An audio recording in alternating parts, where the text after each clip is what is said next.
Munyemerera ya makuru yacu tuyahere mu gihugu gituranye cy'u Burundi ahavugwa ko haba hageze amaduzeni menshi y'abasirikare ba Repubulika Demokarasi ya Kongo. Abo basirikare bakaba babarizwa mu mutwe udasanzwe urinda perezida wa Repubulika Demokarasi ya Kongo Felix Tshisekedi, bakaba bazwe ku izina rya Hibu Ibihunyira. Ayo makuru avuga ko bamwe muri abo basirikare bari muri Gitega, umurwa mukuru wa politike w'u Burundi, mu gihe abandi boherejwe mu duce twegereye umupaka w'u Rwanda harimo Kirundo na Mabayi mu ntara ya Butanyerera. Intego y'iyohererezwa ry'abo basirikare ntiratangazwa ku mugaragaro n'inzego z'u Burundi cyangwa iza Repubulika Demokarasi ya Kongo. Gusa bamwe mu bakurikirana ibibera mu karere bavuga ko bishobora kuba bifitanye isano n'ubufatanye bwa gisirikare buri hagati y'u Burundi na Repubulika Demokarasi ya Kongo mu bikorwa byo kurwanya umutwe wa AFC M23 mu burasirazuba bwa Repubulika Demokarasi ya Kongo. Aya makuru aje mu gihe umwuka utari mwiza ukomeje kugaragara mu karere k'ibiyaga bigari, aho umubano hagati y'u Rwanda n'u Burundi na Repubulika Demokarasi ya Kongo ukomeje kuba mubi kubera intambara iri mu burasirazuba bwa Repubulika Demokarasi ya Kongo ndetse n'ibibazo rusange by'umutekano mu karere. Intego y'iyohererezwa ry'abo basirikare ntiratangazwa ku mugaragaro n'inzego z'u Burundi cyangwa iza Repubulika Demokarasi ya Kongo. Gusa bamwe mu bakurikiranira ibera hafi mu karere bakaba bavuga ko byafitanye isano n'ubufatanye buri hagati y'u Burundi na Repubulika Demokarasi ya Kongo mu bikorwa byo kurwanya umutwe wa AFC M23 mu burasirazuba bwa Repubulika Demokarasi ya Kongo.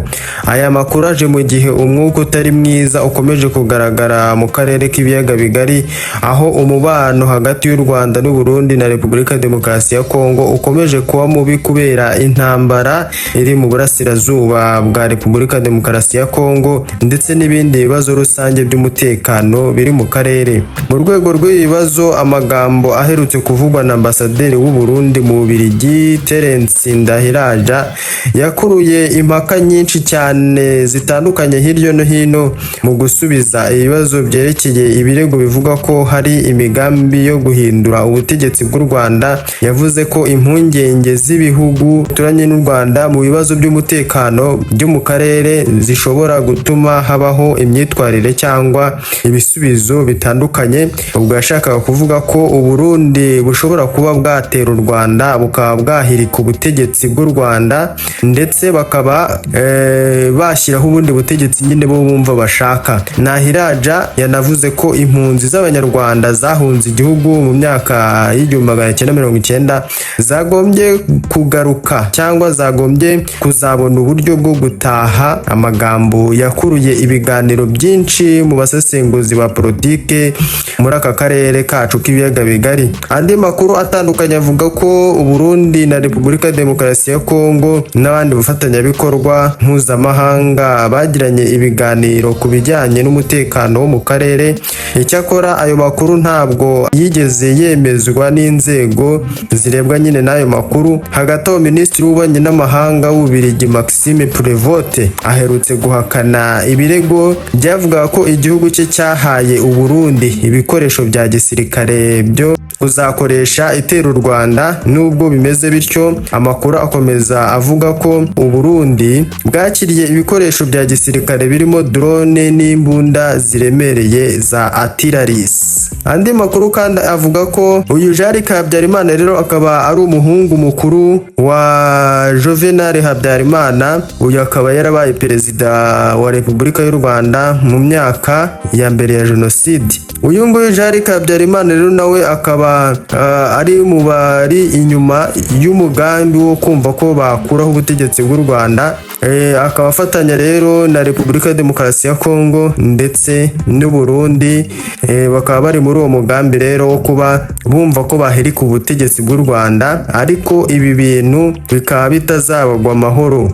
Amakuru aturuka muri Kivu y'Amajyaruguru aravuga ko General Mutayomba, umwe mu bayobozi bakuru b'inyeshyamba za FDLR, yarasiwe mu mirwano ikaze yabahuje n'abarwanyi ba AFCM 23 mu gace ka Ngururu gaherereye muri grupama ya Nyamaboko ya mbere muri teritwari ya Masisi.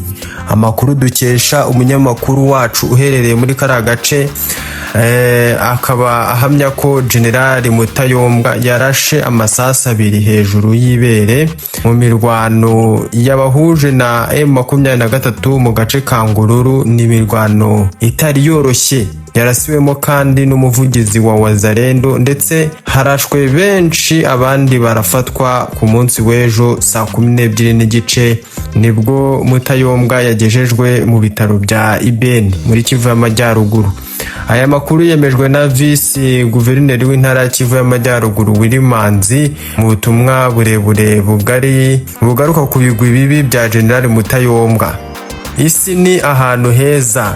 Ayo n'amagambo ya Wilimanzi, yagize ati isi ni ahantu heza itamufite uwiyita Generali Mutayombwa ntabwo yari umusirikare mukuru wabigize umwuga, yavuye mu bucukuzi bw'amabuye y'agaciro ajya kwiyita umujenerali maze aba umuyobozi wa FDLR. Tshisekedi ubwe yahuye nawe ndetse n'umugore we akurwa mu bwihisho i Bujumbura ajyanwa i Kinshasa. Ibi ni bimwe mu butumwa burebure bwa Wilimanzi. Yakomeje avuga ko nubwo hari imibabaro myinshi yateje, yabihembewe kandi akarindwa. Ati umurage wa Mutayombwa ni umwe wo gusenya. Yishe abasivile, asahura abaturage, yica amatungo y'abaturage ba Masisi, ingo n'imidugudu abihindura umuyonga. Mu by'ukuri Mutayombwa yari rutwitsi, yatwikaga ibintu by'abaturage. Mutayombwa yari umugabo uzwiho kugaba ibitero agamije kwiba abaturage. Wilimanzi akomeza agira ati vuba aha imidugudu ya Kinigi yatwitswe arebera, bituma imiryango ihunga kandi yarashegeshwe. Uyu munsi ubwo Tshisekedi yari mu nzira yo kwitabira umukino w'umupira w'amaguru, mu gihe ibibazo bikomeye bikomeje kwibasira igihugu, iherezo rya Mutayombwa riributsa ingaruka zizagera kuri benshi.